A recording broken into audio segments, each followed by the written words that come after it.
Hello everyone, my name is Janelle Crescent-Crocker and I will guide you through a tour of my ePortfolio. I created this website to showcase my work in the University of British Columbia's Masters of Educational Technology or MET program. The purpose of creating this ePortfolio is twofold. First, to wrap up my learning experience in the MET program and to complete the requirements of a capstone learning experience. And second, to create a space for my current and prospective employers and colleagues to go to learn more about me and my academic background. Even before I started ETEC 590, I knew I wanted to revamp my digital space. Before this ePortfolio, I had a blog where I would post assignments I was proud of or reflective pieces throughout the MET program. One problem was that I was not always consistent and that I didn't always regulate what I put on the site or organize it in a way that was friendly to visitors. Overall, I felt like I needed something cleaner, more professional, and content that was more selective. To navigate through my site, you will always find the top menu pages under the header of the website. I have included main pages of Home, Road Trip, First Flight, The Big Move, Classroom Blog, Resume CV, and Personal Bio and Teaching Philosophy. Home will take you to the cover page of my ePortfolio, where you can read about the purpose, objectives, procedure, and audience, as well as find this guided tour. For Road Trip, First Flight, and The Big Move, I invite you to click the page titled to read my reflection on each of these 3 stages of learning in the MET program. After you read my reflection, you can find links to 2 artifacts that showcase what I wrote about within the reflection. You may also find these artifacts in the drop-down menus under Road Trip, First Flight, and The Big Move. As you may have noticed, I have chosen a metaphor that I used to compare my life's journey with my MET program journey. This metaphor is very special and dear to me as someone who has spent over 6 years and counting abroad. I won't go into great detail of my personal story with the travel in this video, but if you would like to read about my connection to world travel and teaching abroad, please visit the page titled Personal Bio and Teaching Philosophy. My metaphor starts with a road trip. For many Canadians or North Americans, this is our first taste of travel and experiencing new surroundings. We might go on many road trips as children or adults throughout our lives, and for the most part, we know how to prepare for them. I needed a starting point for my travel life, and I felt like road trips were the first memory of travel. As you read through my reflection, I compare the idea of asking for help and working with others to get to your destination to the collaboration I experienced with my MET program peers. For me, I learned early on that I was not alone in the MET program, even though I was studying from Korea.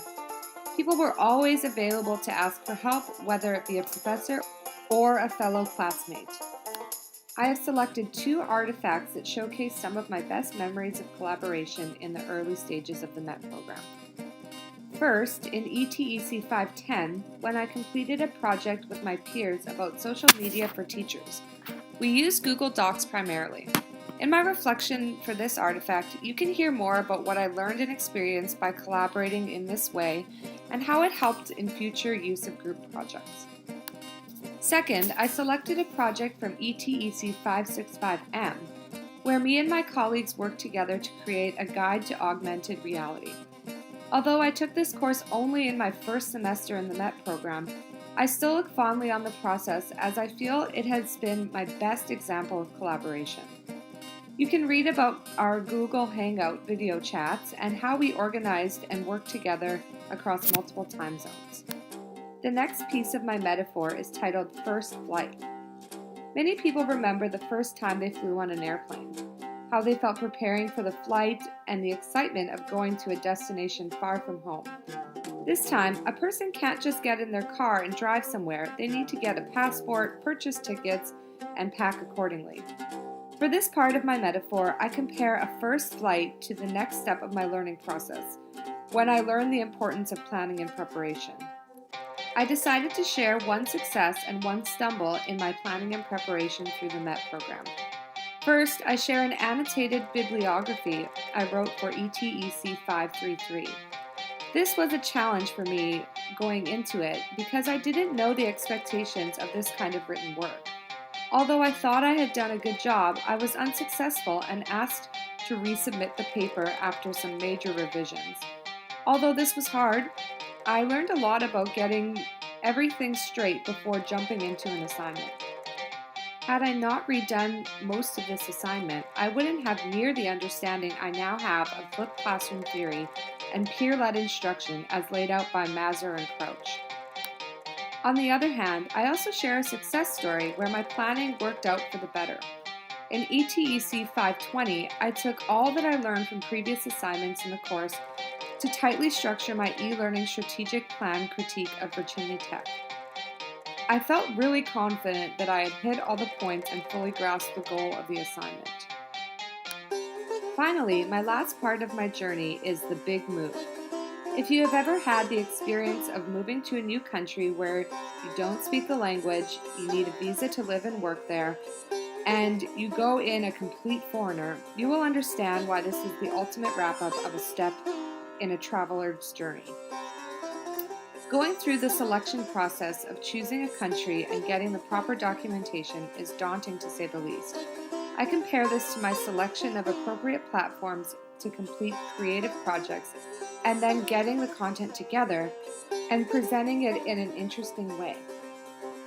I have selected an artifact from ETEC 522 where I created my own business venture which used a WordPress site and a Powtoon video for my elevator pitch. This was a multifaceted project that involved selection of a few different platforms and involved a lot of preparation to deliver the final result. And for my second artifact, I selected work from ETEC 531. This was the last class I took before the ePortfolio class and where I felt the most confident in my ability to create and showcase great work. Not only am I proud of the video and the media study guide I showcased, but I am also proud of helping a new MET student through one of her first courses and assignments.